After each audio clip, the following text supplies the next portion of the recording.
പ്രിയപ്പെട്ടവരെ, യേശുക്രിസ്തുവിന്റെ നാമത്തിൽ നിങ്ങൾക്കെന്റെ സ്നേഹം നിറഞ്ഞ ആശംസകൾ. ഒരു വർഷത്തിന്റെ അവസാന ദിവസങ്ങളിലേക്ക് വന്നുകൊണ്ടിരിക്കുന്നു. നാം ദൈവത്തെ സ്തുതിക്കണം, അവൻ ചെയ്ത നന്മകൾക്കായി സ്തോത്രം ചെയ്യണം എന്നത് നാം അറിഞ്ഞിരിക്കുന്നു. ഈ വർഷം മുഴുവനും ദൈവം നടത്തിക്കൊണ്ടുവന്ന കാര്യങ്ങൾക്കായി നന്ദിയുള്ള ഹൃദയത്തോടെ ദൈവത്തെ സ്തുതിക്കണം.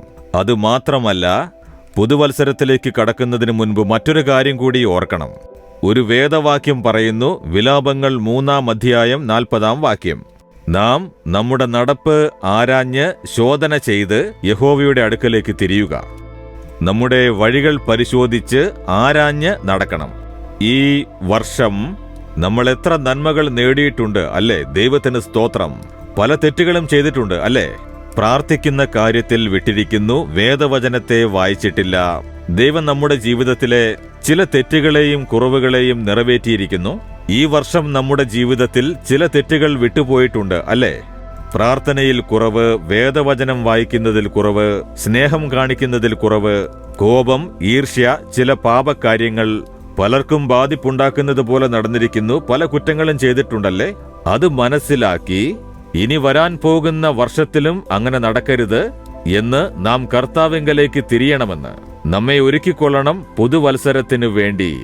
ദൈവമേ, ഈ വർഷം ഞാൻ ചില കാര്യങ്ങളെല്ലാം വിട്ടിരിക്കുന്നു. ഞാൻ പല തെറ്റുകളും ചെയ്തിരിക്കുന്നു. കൂടാതെ മറ്റുള്ളവരെ ബാധിക്കുന്ന രീതിയിൽ നടന്നിരിക്കുന്നു. അങ്ങയെ ദുഃഖിപ്പിക്കുന്ന വിധത്തിൽ ഞാൻ ചില തെറ്റുകൾ ചെയ്തിരിക്കുന്നു. അടുത്ത വർഷത്തിൽ ഞാനത് ചെയ്യാൻ പാടില്ല എന്ന് ഞാൻ എന്നെ സമർപ്പിക്കുന്നു. ഞാനിപ്പോൾ മനസ്താപപ്പെടുന്നു, എന്നെ സമർപ്പിക്കുന്നു. എന്നെ ശുദ്ധീകരിച്ച് പുതുവത്സരത്തിനായി ഒരുക്കണമേ എന്ന് പ്രാർത്ഥിക്കണം. ഓരോ വർഷവും അവസാനത്തെ ദിവസങ്ങളിൽ അതിനായി ഉപവസിച്ച് പ്രാർത്ഥിക്കാറുണ്ട്. ഒന്ന്, യഹോവ നടത്തിക്കൊണ്ടുവന്ന വഴികളെ ഓർത്ത് ദൈവത്തെ സ്തുതിക്കും. മറ്റൊന്ന്, ഈ വർഷം ഞാൻ ചെയ്ത തെറ്റുകളെ ഏറ്റുപറഞ്ഞ് അടുത്ത വർഷം ഞാൻ ആ തെറ്റുകൾ ചെയ്യാൻ പാടില്ല, എന്നെ അങ്ങ് കാത്തു സൂക്ഷിച്ച് നടത്തണം എന്ന് സമർപ്പിക്കണം. അതാണ് വചനം പറയുന്നത്. നാം നമ്മുടെ വഴികളെ പരിശോധിച്ച് അന്വേഷിച്ച് കർത്താവിങ്കലേക്ക് തിരിയാൻ കടപ്പെട്ടിരിക്കുന്നു. അതിനാണ് വേദപുസ്തകം പറയുന്നത്, നമ്മുടെ വഴികളെ അന്വേഷിച്ച് പരിശോധിച്ച് കർത്താവിങ്കലേക്ക് തിരിയണമെന്ന്.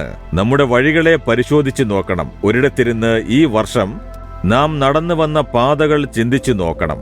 എന്തൊക്കെ തെറ്റ് ചെയ്തു, എന്തൊക്കെ കുറ്റങ്ങൾ ചെയ്തു, കർത്താവിനെ എങ്ങനെയാണ് ദുഃഖിപ്പിച്ചിരിക്കുന്നത്, മനുഷ്യരെ ദുഃഖിപ്പിക്കുന്ന വിധത്തിൽ എന്താണ് ചെയ്തത് എന്ന് ആലോചിച്ച് കണ്ടുപിടിച്ച് ഇനി ആ തെറ്റുകൾ ചെയ്യരുത്.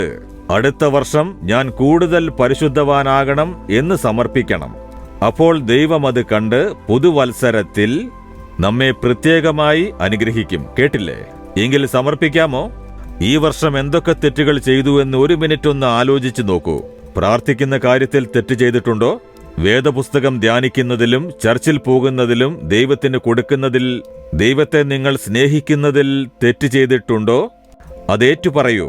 മനുഷ്യരോട് സ്നേഹത്തോടെയും ഐക്യത്തോടെയും ഇരിക്കുന്നതിൽ തെറ്റ് ചെയ്തിട്ടുണ്ടോ? നിങ്ങൾ കാരണം കുടുംബത്തിൽ ചില ബാധിപ്പുകൾ ഏർപ്പെട്ടിട്ടുണ്ടല്ലേ? ജോലിസ്ഥലത്തും പ്രശ്നങ്ങൾ ഉണ്ടായിട്ടുണ്ടല്ലേ? അതെ, ഞാൻ അങ്ങനെ പറയരുതായിരുന്നു, അങ്ങനെ നടക്കരുതായിരുന്നു, ഞാൻ ധൃതിപ്പെട്ടു, ഇങ്ങനെ ചില കാര്യങ്ങൾ നടന്നിട്ടുണ്ടല്ലേ?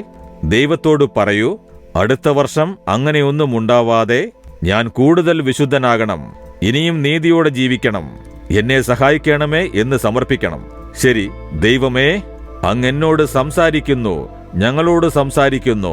ഈ വർഷം ഞാൻ ചെയ്ത തെറ്റുകൾ, കുറവുകളും അങ്ങയെ ദുഃഖിപ്പിച്ച കാര്യങ്ങളും, മനുഷ്യരെ മുറിവേൽപ്പിച്ച് വേദനിപ്പിച്ച കാര്യം, ഇവയെല്ലാം മനസ്സിലാക്കി മനസ്സ് തുറന്ന് സമർപ്പിക്കുന്നു. അടുത്ത വർഷം ഈ പാപങ്ങളൊന്നും എന്നിൽ കാണാൻ പാടില്ല, ഈ തെറ്റുകൾ എന്നിൽ കടക്കാൻ പാടില്ല.